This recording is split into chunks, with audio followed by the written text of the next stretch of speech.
कैसे कुश्ती लड़ी जा रही है गद्दे के साथ। बाप रे बाप, ऐसी कुश्ती में तो कोई भी कुचला जाए।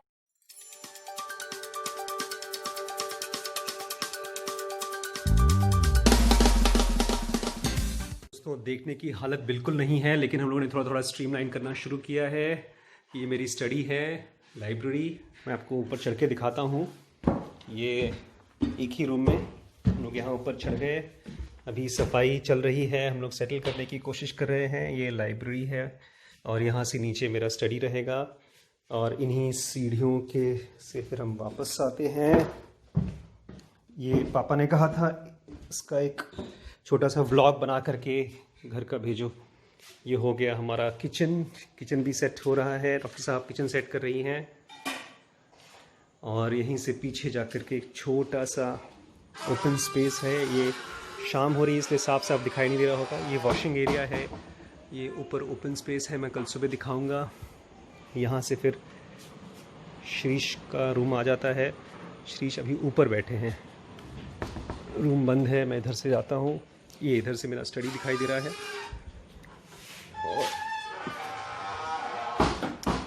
ये डाइनिंग एरिया है। आप देख रहे हैं कितना ढेर सारा सामान अभी खोलना बाकी है। 2 दिन से कमर पैर सब कुछ टूट रहा है। ये एरिया लिफ्ट का एरिया है, अभी बंद है। लाइट जला दूँ तो शायद थोड़ा अच्छा दिखाई दे जाए। फिर से कहूँगा देखने की हालत नहीं है, बट फिर भी पापा ने आज ही बोला है तो अभी लाइट अभी है कि नहीं। लाइट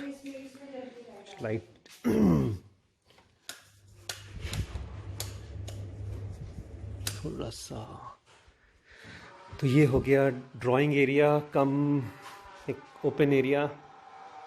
ये है वॉशिंग एरिया इधर बीच में, और इधर में ये जैसे मैंने आपसे कहा लिफ्ट का एरिया है, बट फिलहाल ये एक ओपन स्पेस रहेगी। ये है हम लोगों का रूम, बेडरूम, और यहाँ से एक तो ये है पापा।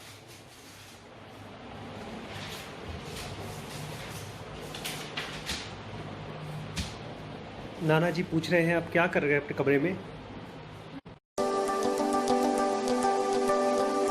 देखिए, ये है मेरा रूम। यहाँ से पूरा ऊपर का नज़ारा दिखता है। ये मेरा बेडरूम है असल में। ये देखिए, यहाँ से ऊपर से है पूरा दिख रहा है।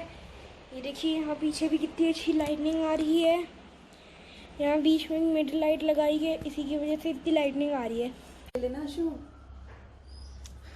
ये आज फर्स्ट डे है, फर्स्ट मॉर्निंग न्यू हाउस में, और श्रीश अपने आसन पे बैठे हुए हैं अपने एक्सरसाइज।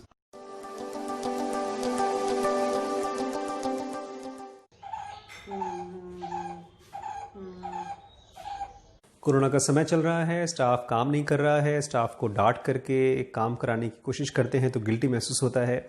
अगर कंपैशन यूज़ करने की कोशिश करते हैं तो बहुत थक जाते हैं, क्योंकि सारा का सारा काम खुद ही करना पड़ता है। इस कंडीशन में क्या करें।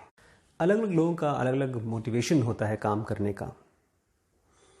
कुछ लोग पैसे के लिए काम करते हैं, कुछ लोग डर के मारे काम करते हैं, कुछ लोग काम के मारे काम करते हैं क्योंकि उनको काम करना अच्छा लगता है। एज अ एम्प्लॉयर हमको ये सारी चीज़ें पहचाननी होगी। अलग अलग लोगों की अलग अलग मोटिवेशन। रेडीमेड आंसर किसी चीज़ का नहीं है। आप डॉक्टर हैं इसलिए आप जानती हैं कि शरीर में कुछ ऑर्गन्स ऐसे हैं जो आराम नहीं कर सकते पूरी ज़िंदगी। हार्ट, ब्रेन, या ऑर्गन्स आराम नहीं कर सकते, ये अपने आप चलते रहते हैं। तो एंटरप्रेन्योर वही होता है, कंपनी का मालिक वही होता है। वो 24 घंटे काम करता है, रात को जब सोता है तब भी काम करता है। काम मतलब उसके सर पे सारी जिम्मेदारी होती है। एम्प्लॉयज़ होते हैं। लेकिन जैसे ही आप इस चीज़ को समझ जाएंगे कि एम्प्लॉयज़ और टीम में डिफरेंस होता है, तब तुरंत तो आपकी प्रॉब्लम सॉल्व नहीं होगी, बट कुछ महीनों में या शायद कुछ सालों में आप ये चीज़ समझ जाएं कि you have to choose and hire team members. Team members वो होते हैं जो काम को काम के लिए करते हैं। बहुत रेयर है, बहुत ही रेयर है। अगर आप 100 लोगों का इंटरव्यू लेंगी तो शायद 1 या 2 लोग ऐसे मिलें, लेकिन वो 1 या 2 लोगों के लिए आपको अफोर्डेबिलिटी भी रखनी पड़ेगी, बिकॉज इस तरह के अच्छे काम करने वाले टीम मेंबर बहुत ही रेयर होते हैं। ऐसे लोग ही हैं जो कंपनीज बना देते हैं या ख़त्म कर देते हैं। ऐसे लोग हैं जो जो अमेज़ॉन जैसी कंपनीज़ को चलाते हैं, जो गूगल जैसी कंपनीज़ को फ्रॉम ज़ीरो टू पता नहीं कहाँ तक पहुँचा देते हैं। आप फ्रस्ट्रेटेड इसलिए हैं क्योंकि आप अभी तक नब्ज़ नहीं पकड़ पाए हैं अपने एम्प्लॉयज़ की कि किसकी क्या लालच है। कुछ मैंने कहा ना, कुछ लोग पैसे के लिए काम करते हैं, कुछ लोग डर से काम करते हैं और कुछ लोग अपने पैशन के लिए काम करते हैं।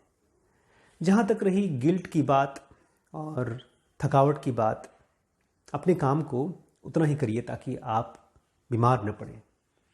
अगर आपको किसी को डरा के, किसी को फुसला कर, किसी को मोटिवेट करके, किसी को लालच देकर काम कराना पड़ता है तो करें, उसमें कोई गलत नहीं है। ये शरीर की तरह ही है, हमारे एम्प्लॉयज़ हमारे हाथ पैर की तरह हैं। जिस तरह से हम और आप काम कर रहे हैं, अगर वैसे ही हमारे एम्प्लॉयज़ भी काम करते हैं तो वो भी सर्वाइव करेंगे। नहीं तो इस लॉकडाउन में, इसके बाद जो जिस तरह से दुनिया बदल रही है, बहुत से लोग हैं जिनकी नौकरी चली जाएगी। ऐसा नहीं है कि आप अपने कंपैशन को फॉलो करके उन एम्प्लॉयज़ को अपनी जेब से पैसा दे पाएंगे। जब तक काम नहीं होगा, किसी को सैलरी नहीं मिल सकती और एम्प्लॉयमेंट नहीं रह सकती। इसलिए यहाँ पर जहाँ पर काम कराने का मौका आता है, वहाँ पर कंपैशन मत लेकर आइए। कंपैशन वहाँ ले आइए कि आपका ज़रिया क्या है बात करने का। आपके पास एक एम्प्लॉई आया, वो काम नहीं करना चाहता, वो बहुत आलसी है। उसको डांटने के बजाय आप अपने शांत होकर के उससे अपनी बात कहें, कम्युनिकेट करें। उसको अकेले बुलाएं, बिठाएं, उसको बताएं कंडीशन क्या है, कितना काम है और क्या आपकी एक्सपेक्टेशन है उससे। ये भी उम्मीद ना करें कि वो आपकी एक्सपेक्टेशन को मानेगा। जैसे मैंने कहा ना, 100 में से केवल 2 या 3 ऐसे लोग होते हैं जो आप उनसे 10 मांगेंगे तो 100 देंगे। वो एक्स्ट्रा बढ़ बढ़ के काम करते हैं।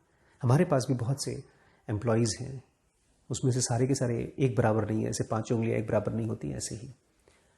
तो आपको ये चीज़ जब समझ में आ जाएगी कि ये आदमी 10 में से 2 देगा, ये आदमी 10 में से 5 देगा, ये आदमी 10 में से 10 देगा और ये आदमी 10 में से 20 देगा, जब आपको पता चल जाता है तब आपको बहुत फ्रस्ट्रेशन नहीं होती है। जैसे आपको पता होता है कि कुछ कपड़े होते हैं वो पानी एब्जॉर्ब करते हैं, कुछ कपड़े हैं तो जो पानी रिपेल करते हैं, तो उसका रेनकोट बनता है। ऐसे ही आपको लोगों को समझना है और अकॉर्डिंगली उससे अपने माइंड को एक ट्यूनिंग डेवलप करनी है। जो आदमी मेहनत करेगा, जो आदमी अपना आउटपुट बढ़ा बढ़ा के देगा, उसको अप्रिशिएशन मिलता है और उसको सैलरी की बढ़ोत मिलती है। उसको लॉन्ग टर्म तक कंपनी में रखा जाता है और अच्छी अच्छी पोजीशन दी जाती है क्योंकि वो जिम्मेदारी उठाता है। एक चीज़ बिल्कुल कंफ्यूज मत करिएगा, एक कंपनी में या एक ऑर्गेनाइजेशन में फैमिली नहीं होती है, टीम होती है। उसमें जैसे शरीर में हम ये नहीं कह सकते कि ये उंगली काम नहीं कर रही है, ये सड़ रही है तो इसको रहने दो, इसकी वजह से पूरी की पूरी हाथ खराब हो सकता है, पूरा का पूरा शरीर खत्म हो सकता है। इसी तरह से एक कंपनी में, एक ऑर्गेनाइजेशन में आपका काम, आपका फंक्शन डिफाइन करता है आपकी एग्जिस्टेंस। मैं ऐसा नहीं बोल सकता कि हमारे घर में कोई एम्प्लॉई है, वो काम नहीं कर रहा है तो भी उसको रख करके मैं उसको अटेंडेंस को, ये ऐसे चलते हैं। बहुत सी कंपनीज़ हैं, बहुत सी बड़ी बड़ी कंपनीज़ हैं, बहुत सी गवर्नमेंट की ऑफिसेज़ हैं, वो इस तरह के लोगों को ढो रही हैं, उनको सैलरी दे रही हैं। वो लोग आते हैं, कुछ करते नहीं हैं। इनफैक्ट हमारा एजुकेशन का जो सेक्टर है वो इस तरह की बहुत बड़ी बीमारी से फंसा हुआ है। बहुत से टीचर्स, प्रोफेसर्स जाते नहीं ऑफिस, जाते हैं तो आधे अधूरे मन से पढ़ाते हैं, कोई इनोवेशन नहीं है। वहीं पर खान एकेडमी जैसी कंपनीज को देखिए, वो लोगों ने लाखों आवर्स ऑफ एजुकेशन मटेरियल डाला है और किस तरह से पूरी तरह से एजुकेशन सेक्टर को बदल रहे हैं। तो जो भी एम्प्लॉयज़ अपने माइंड में 1 का 2, 2 का 10 निकाल करके आउटपुट दे सकते हैं, वही लोग किसी इंडस्ट्री को ट्रांसफॉर्म कर पाते हैं। इसलिए हमेशा अपनी आंखों के जरिए लुकआउट में रहिए। आपके पास एक लिस्ट होनी चाहिए जिसमें अपने एम्प्लॉयज़ की ग्रेट क्वालिटीज़ को लिखा होना चाहिए। आपको आइडेंटिफाई करना है, ये बहुत रेयर क्वालिटी है। जितने भी बड़े बड़े कंपनीज के सीईओ होते हैं, वो सब खोजते रहते हैं कि कौन है उस पोजीशन में दूसरी कंपनी में जो उस सबसे इम्पॉर्टेंट काम को संभाल रहा है। लोग इसको तोड़ते हैं, सामने वाले के अच्छे एम्प्लॉयज़ को तोड़ करके अपने लाने की कोशिश करते हैं। ये चीज़ आपको एक हंटर की तरह हंटिंग करनी है। ग्रेट एम्प्लॉयज़ आसानी से मिलते नहीं हैं।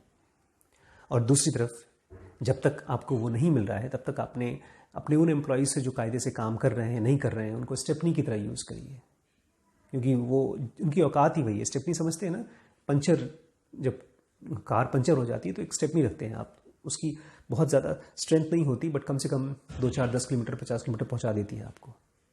इसलिए आपको रिकॉग्नाइज करना होगा। और सेकेंड चीज़, बहुत इंपॉर्टेंट चीज़ है, एजुकेशन में अपना टाइम स्पेंड करिए थोड़ा बहुत।